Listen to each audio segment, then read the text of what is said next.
Frozen fruit peanut butter ice cream recipe. Let's start making the peanut butter ice cream. Prepare a blender.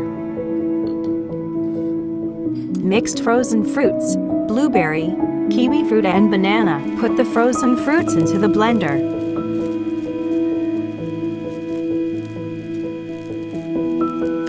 Peanut butter. Put in peanut butter.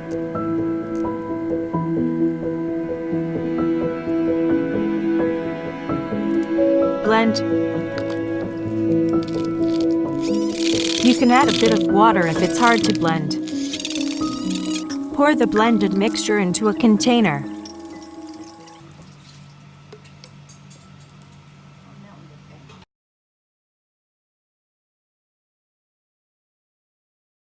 You can eat directly or put in the freezer for a few hours for harder texture.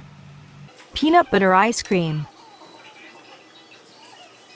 With frozen banana, kiwi and blueberries. Ingredients: peanut butter, frozen fruits, banana, kiwi, blueberry. Yummy!